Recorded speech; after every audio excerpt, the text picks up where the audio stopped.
Subscribe करें हमारे YouTube channel superfast news को और साथ ही प्रेस करें बेल आइकन ताकि आप हमारी लेटेस्ट वीडियो को देख सकें। एसी बंद कर दो, 2 मिनट रुक जाना बस।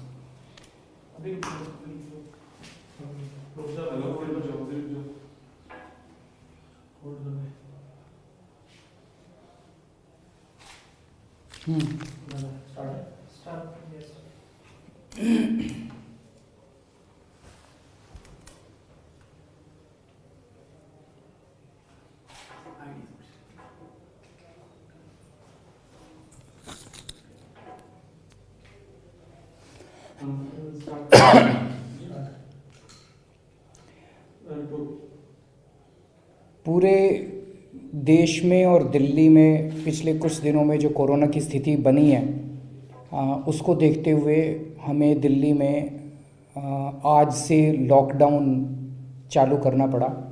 आज सुबह 6 बजे से दिल्ली में सभी गतिविधियों के ऊपर रोक लगाई गई है, केवल एसेंशियल सर्विसेज को छोड़ के। सब लोगों को घर में रहने की हिदायत दी गई है, किसी को घर से बाहर नहीं निकलना है, केवल एसेंशियल सर्विसेज के लिए, खाने के लिए, दवाइयों के लिए, सब्जियों के लिए, दूध के लिए, इन चीज़ों को जो लोग सप्लाई करते हैं वो लोग अपने घर से निकलेंगे और वो अपनी दुकान चलाएंगे या ट्रांसपोर्ट अगर सब्जियों का या करना या मैन्युफैक्चरिंग किसी चीज़ खाने की या दवाइयों की या उसके लिए, और जो लोग मान लीजिए ख़रीदने के लिए जाना है तो वो लोग निकलेंगे, बाकी लोग घर में रहेंगे। ये आज सुबह 6 बजे से लागू कर दिया गया। बहुत सारे लोग इसको फॉलो कर रहे हैं, कुछ लोग हमने देखा फॉलो नहीं कर रहे हैं। उन लोगों के लिए मैं कहना चाहता हूँ कि अच्छे से समझ लें कि हमें ये क्यों करना पड़ा, हम ये क्यों कर रहे हैं। हमारी कोई इच्छा नहीं है आप सब लोगों को तकलीफ़ पहुँचाने की। ये इसलिए कर रहे हैं, आपकी सेहत के लिए कर रहे हैं, आपकी ज़िंदगी के लिए कर रहे हैं, आपके परिवार की सेहत के लिए, आपके बच्चों की सेहत के लिए कर रहे हैं, आपके बच्चों की ज़िंदगी के लिए कर रहे हैं। ये जो कोरोना वायरस है ये बड़ा ख़तरनाक वायरस है, पूरी दुनिया में फैल चुका है, पूरी दुनिया के अंदर तबाही मचा चुका है। और हम देख रहे हैं पिछले कुछ दिनों से कि किस तरह से दुनिया के कई ऐसे शहरों में, डेवलप्ड कंट्रीज़ के अंदर, जो बहुत एडवांस्ड कंट्रीज़ हैं, उन कंट्रीज़ के अंदर हज़ारों लोगों की मौत हो गई है। ये वायरस नया वायरस है, इसके बारे में बहुत कुछ हम लोगों को पता नहीं है, इसके बारे में बहुत ज़्यादा रिसर्च नहीं हुई है। इसीलिए हमारी किस्मत अच्छी है, ऊपर वाले की कृपा है कि भारत में ये वायरस थोड़ा लेट आया। तो दूसरे देशों में इस वायरस से क्या क्या समस्याएं हुई, दूसरे देशों ने इस वायरस से निपटने के लिए क्या क्या कदम उठाए, उससे हमें सीखने की ज़रूरत है। और उससे सीख के हम लोगों ने कई सारे कदम उठाए हैं, और अगर हम उनसे नहीं सीखेंगे तो फिर हमसे बेवकूफ़ कोई नहीं होगा। एक चीज़ तो ये साफ दिख रही है कि ये वायरस फैलता बहुत ज़्यादा तेज़ी से है।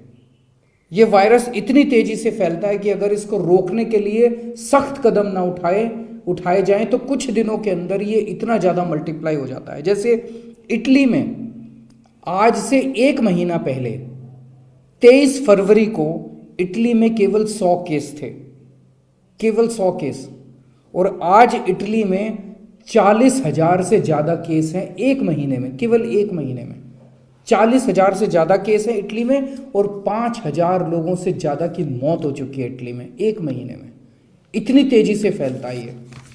अमेरिका में 29 फरवरी को केवल 68 केस थे और 1 आदमी की मौत हुई थी 29 फरवरी तक।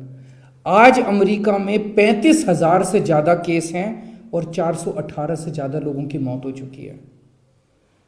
तो कोई ये ना सोचे कि मेरे को नहीं होने वाला, ये किसी को भी हो सकता है। ये वायरस ना आदमी देखता ना औरत देखता, ये वायरस ना अमीर देखता ना गरीब देखता, ये वायरस कुछ नहीं देखता। इतनी तेज़ी से ये वायरस फैलता है। इसको फैलने से रोकने के लिए एक ही तरीका है कि किसी भी तरह से लॉकडाउन करके अपने अपने घरों में थोड़े दिन बैठा जाए और इसके फैलने की जो चेन है इसको बंद किया जाए। और इसीलिए हम लोगों को ये लॉकडाउन करना पड़ा। आज दिल्ली में 30 केस हुए हैं टोटल अभी तक। इन 30 केसेस में से 23 केस ऐसे हैं जो विदेशों से आए थे, लोग बाहर से आए थे, वो वहां से लेके आए थे। इन 23 लोगों ने अपने अपने घरों के अंदर 7 लोगों को और किया है, 7 लोगों को फैलाया है, 30 लोग हुए। तो अभी ये देख के लगता है कि दिल्ली की स्थिति मोटे मोटे तौर पे कंट्रोल में है, अच्छी बात है, लेकिन अभी पीठ थपथपाने की बात नहीं है। अभी हमें कंट्रोल करने की ज़रूरत है। अगर इस वक्त हमने कंट्रोल कर लिया तो बहुत अच्छा होगा। मान लो आज हम लॉकडाउन नहीं करते, मान लो इसको कंट्रोल नहीं करते, मान लो ये फैल जाता है, अगर आज से कुछ दिन के बाद दिल्ली के अंदर मान लीजिए 15-20 हज़ार केस हो गए, हमारे अस्पतालों के अंदर इतनी जगह नहीं होगी, दिल्ली के सारे बेड कम पड़ जाएंगे। और अगर ये इतने ज़्यादा फैल गए तो एक तरफ तो कोरोना बड़ी तेजी से फैलेगा, इसको कंट्रोल, फिर लॉकडाउन कर, तब भी लॉकडाउन करना पड़ेगा, तब लॉकडाउन करने का कोई फायदा नहीं होगा। और उसके बाद जब अस्पतालों के अंदर इतने बेड ही नहीं बचेंगे तो आप सोचो फिर लोगों को बचाना कितना मुश्किल हो जाएगा और लोगों की कितनी मौत हो सकती है। इसलिए ये लॉकडाउन करना पड़ रहा है। मेरी आप सब लोगों से विनती है, हमने पूरी ताकत लगा दी है इसको रोकने के लिए, सरकार की सारी ताकत लगा दी है, केंद्र सरकार, सारी राज्य सरकारें मिलके इसको रोकने के लिए कोशिश कर रही है, आपका साथ चाहिए। अब सब लोग आज के बाद लॉकडाउन का पूरा पालन करेंगे। लॉकडाउन आज सुबह से शुरू हुआ, हो सकता है आपके कुछ बहुत ज़रूरी काम थे जिसके लिए आज आप निकले, लेकिन कल से अब सख्ती की जाएगी। अगर लॉकडाउन का पालन नहीं हुआ तो सरकार को सख्ती करनी पड़ेगी आपके साथ, और हम सख्ती करेंगे। आपकी ज़िंदगी के लिए कर रहे हैं, आपको बचाने के लिए कर रहे हैं, ताकि आपको कोरोना ना हो, और इसलिए भी कि दूसरों को कोरोना ना फैले। इसके लिए हम सख्ती करें तो आप बुरा मत मानिएगा। दूसरी चीज़, इस दौरान गरीबों को बहुत ज़्यादा मार पड़ रही है। गरीब लोग जो रोज़ी रोटी रोज़ कमाते थे और खाते थे, उन लोगों को बहुत मार पड़ रही है, हम देख रहे हैं। उसके लिए सरकार ने कई कदम उठाए हैं, आने वाले समय में और भी जो कदम उठाने पड़ेंगे। हम नहीं चाहते कि एक तरफ आपको कोरोना से बचाएं और दूसरी तरफ आप भुखमरी से मर जाएं। तो एक तो मैंने ऐलान भी किया था, 72 लाख लोगों को दिल्ली में हर व्यक्ति को 7.5 किलो गेहूं या चावल या मिक्स जो भी है, 7.5 किलो राशन हर व्यक्ति को 72 लाख लोगों को दे रहे हैं, फ्री में देंगे राशन। दूसरा, 8.5 लाख लोगों को, बुजुर्गों को, विधवाओं को और हैंडीकैप्ड को हम 4,000 या 5,000 रुपये पेंशन उनको दे रहे हैं। कुछ लोगों को 4,000, कुछ लोगों को 5,000। एक जितने हमारे रैन बसेरे हैं, नाइट शेल्टर्स हैं, इसमें हमने लंच और डिनर का इंतजाम कर दिया है, खाने का। जिसको भी अगर कभी दिक्कत हो खाने की, अगर उनके घर में कमी है, वैसे तो मैं समझता हूँ कि 72 लाख लोगों को घर में अगर राशन पहुंच जाएगा तो उनको नहीं लगता मुझे कि खाने की दिक्कत होनी चाहिए। और ये 72 लाख लोगों को 30 मार्च तक राशन की दुकानों में पहुंच जाएगा। आप लोग अपना अपना राशन कार्ड दिखा के आप लोग लेके आ सकते हैं। 8.5 लाख लोगों को 5,000 रुपये पेंशन उनके अकाउंट में 7 अप्रैल तक चली जाएगी, तो आपको भी पैसा मिल जाएगा। नाइट शेल्टर्स में ऑलरेडी हमने इंतजाम कर दिया है और सुबह शाम खाना मिलना चालू हो गया है। आप 2 टाइम जाके वहाँ पे, जिसको भी ज़रूरत हो जाके वहाँ पे खाना खा सकते हैं। इसके अलावा हमें मिड डे मील बंद करनी पड़ी थी, हमें आंगनवाड़ी बंद करनी पड़ी थी। उन बच्चों के घर अब हम पैकेट्स में खाना भेज देंगे। हम नहीं चाहते कि कहीं लोग इकट्ठे हों और उस वजह से। तो मुझे लगता है कि इससे सभी मोटे मोटे तौर पे जितने भी गरीब हैं, उन गरीब लोगों को इससे मदद मिलेगी। कई लोगों के मेरे पास फ़ोन आ रहे हैं कि हम क्या कर सकते हैं इसमें, हम मदद करना चाहते हैं, सरकार की मदद करना चाहते हैं। हमें सबका साथ चाहिए, सब लोगों का, पूरे समाज को और पूरी सरकार को, सब लोगों को मिलके अभी काम करना पड़ेगा। इसी वक्त, यही वक्त है जब सारी दुनिया के अंदर हलचल मची हुई है, सारी दुनिया खतरे में है। यही वक्त है अपनी इंसानियत दिखाने का, इंसान का इंसान के काम आने का।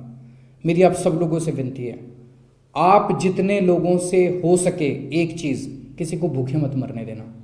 भगवान ने आपको दिया है, भगवान ने अगर आपको पैसा दिया तो ये सोचना वो इसी दिन के लिए दिया था कि ऐसे दिन काम आएगा। जितना ज़्यादा हो सके अपने जान पहचान वालों को, जितने लोगों को इंश्योर करो कि कोई भी भूख से ना मरे। दूसरा, आपके जितने कर्मचारी हैं, आपके घर में आया काम करती है, ड्राइवर काम करता है, आपके कुक काम करते हैं, आपके घर में जितने लोग काम करते हैं, आपके दफ्तर में जितने लोग काम करते हैं, आपके फैक्ट्री में जितने लोग काम करते हैं, जितने मजदूर काम करते हैं, डेली वेजर काम करते हैं, कैजुअल लेबरर काम करते हैं, टेम्पोरेरी वाले काम करते हैं, ठेके पे काम करते हैं, जितने ठेकेदारों के यहाँ ठेके पे कर्मचारी काम करते हैं, किसी की तनख्वाह मत काटना, बहुत पाप लगेगा। किसी की तनख्वाह मत काटना, सरकार भी सख्ती करेगी। किसी की तनख्वाह मत काटना, हो सके तो थोड़ा सा एडवांस दे देना उनको, ताकि उनके घर का गुजारा चल सके और वो इस दौरान घर में रह सकें। किसी को भूखा मत मरने देना। और एक चीज़, मेरे पास कई लोगों के फ़ोन आ रहे हैं, जितने बहुत सारे ऐसे लोग हैं जो बहुत गरीब हैं और किराए पे रह रहे हैं, मकान मालिकों से मेरा निवेदन है, मेरी अपील है कि अगर वो किराया नहीं दे पा रहा तो वो किराया 1 महीने के लिए टाल दो। मैं ये नहीं कह रहा मत लो, 1 महीने बाद ले लेना, 2 महीने बाद लेना, किश्तों में ले लेना उससे, लेकिन अभी लोगों की रोजी रोटी चली गई है, उनसे किराया मत लेना। मेरे पास कुछ प्रश्न आए हैं। एक तो कुछ लोगों ने पूछा है कि जी हम ये दवाई बनाते हैं, हम मास्क बनाते हैं, हम सैनिटाइज़र बनाते हैं, हमारी फैक्ट्री है, तो क्या हम फैक्ट्री चला सकते हैं? मैं ये साफ कर दूं कि एसेंशियल सर्विसेज यानी कि दवाइयाँ बनाने वाली या मेडिकल इक्विपमेंट बनाने वाले या मास्क बनाने वाले, सैनिटाइज़र बनाने वाले, ये जितने भी लोग हैं, ये दुकानें भी खुलेंगी, इसका ट्रांसपोर्ट भी अलाउड है और इसकी मैन्युफैक्चरिंग भी अलाउड है। ये सब कुछ अलाउड है, ये सारी एक्टिविटीज़ अलाउड है, इसके ऊपर कोई शंका नहीं होनी चाहिए। खाने की चीज़ें, सब्जियां, दूध का ट्रांसपोर्ट भी होगा। जो किसान दूध निकाल के मिल्क के प्लांट्स में ले जाते हैं, मिल्क के प्लांट्स भी चलेंगे और दूध की बिक्री भी होगी। वेजिटेबल्स हैं, सब्जियां हैं, उनकी दुकानें भी खुलेंगी, किसान सब्जियां मंडी में भी लेके जाएंगे, वहाँ से भी सब्जियां बिकेंगी। तो खाने पीने की और इसकी सारी चीज़ें जारी रहेंगी, इसके ऊपर किसी तरह की कोई शंका नहीं होनी चाहिए। एक आज हमने सुना कि कई जगह अस्पतालों में जल बोर्ड के कर्मचारियों को, बिजली के कर्मचारियों को, एसेंशियल सर्विसेज वालों को दिक्कत आई क्योंकि हमने ट्रांसपोर्ट बहुत कम कर दिया। तो मैं देखता हूँ कि अक्सर इस किस्म के कर्मचारी जो हैं वो बसों में ट्रैवल करते हैं। कल हमने इसको 25% कर दिया था बसों को, हम ये बढ़ा रहे हैं, कल से 50% बसें चलेंगी, खाली चलेंगी क्योंकि बाकी सब लोग तो कोई जाएंगे नहीं, खाली चलेंगी, लेकिन 50% बसें चलेंगी और मुझे लगता है उससे आप लोगों को सुविधा मिलेगी और किसी को भी अपने घर से इन एसेंशियल सर्विसेज के लिए काम करने के लिए जाने के लिए किसी को दिक्कत नहीं होगी। तो फिर से मेरी आप लोगों से विनती है कि इसमें लॉकडाउन में आप साथ दीजिए, आप ही के लिए कर रहे हैं। अगर हम सारे जने मिलके 10 लोगों की भी जान बचा पाए तो मुझे लगता है कि हमारा ये सफल हो जाएगा। बहुत बहुत शुक्रिया।